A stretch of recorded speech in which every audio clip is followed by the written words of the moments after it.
মানুষের লঙ্গি পরিয়ে দিতে চায়, এইগুলো আলেমদের ভাষা নয়।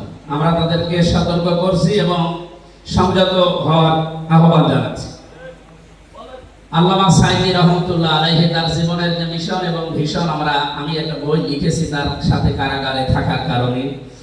উনি জীবনের প্রধান মিশন এবং ভীষণ বানিয়েছিলেন আল কোরআনের প্রচার। 2 নম্বরে তিনি বানিয়েছিলেন একটা কল্যাণমুখী রাষ্ট্র কায়েম করার জন্য। বলে তো আমার আয়াতের তেলাওয়াত কিন্তু শেষ অংশটাই ছিল ওয়াকালা ইন্নানি মিনাল মুসলিমিন। সূরা হামিদ সাজদার এই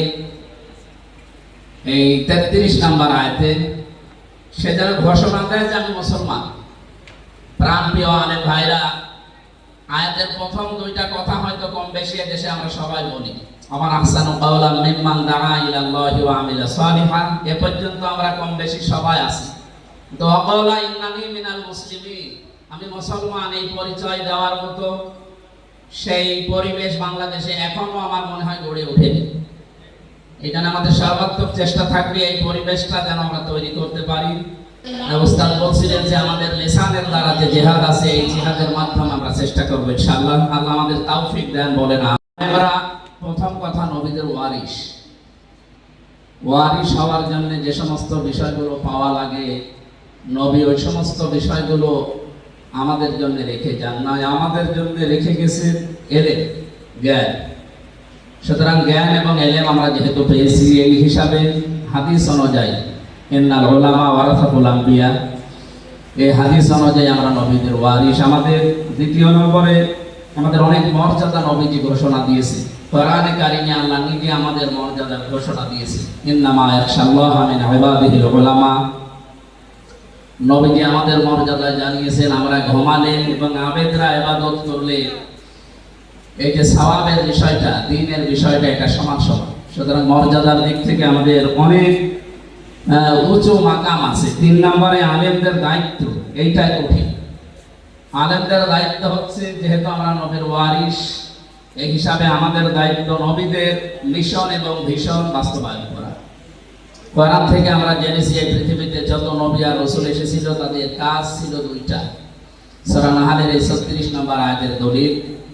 সুতরাং আমরা এই 2টা কাজকে জীবনের মিশন এবং ভীষণ বানাবো। আনি আবুদুল্লাহ ওয়াজতানিবুত তাগুত। সূরা জুমার 2 নম্বর আয়াতে যে কর্মসূচিগুলো দেওয়া আছে নবীদের রাসূলদের, আমরা সেগুলো যেন জীবনে ফলো করে বাস্তবায়ন করতে পারি। এরপরে সমাজকে সতর্ক করা, এটা আমাদের আলেমদের দায়িত্ব। সামাজিক নেতৃত্ব দেওয়া, এটা আলেমদের দায়িত্ব। আলেমদের যে বৈশিষ্ট্যগুলো আল্লাহ রাব্বুল আলামিন কোরআনে দিয়েছে, আমরা 1 নাম্বারটা বলে ফেলেছি, সূরা ফাতিরের 28 নম্বর আয়াতটা, যে সবচেয়ে বেশি ভয় আল্লাহকে করে আলেমরা। সুতরাং আমরা ওই আলেম যেন হতে পারি। দ্বীনের বিশুদ্ধ জ্ঞান অর্জন করা, নবীদের দাওয়াতি নীতি অবলম্বন করা এবং এলেম অনুযায়ী মানুষের লঙ্গি পরিয়ে দিতে চায়, এইগুলো আলেমদের ভাষা নয়। আমরা তাদেরকে সতর্ক করছি এবং সংযত হওয়ার আহ্বান জানাচ্ছি। আল্লামা সাইদি রহমতুল্লাহ আলাইহি তার জীবনের যে মিশন এবং ভীষণ, আমি একটা বই লিখেছি তার সাথে কারাগারে থাকার কারণে। উনি জীবনের প্রধান মিশন এবং ভীষণ বানিয়েছিলেন আল কোরআনের প্রচার।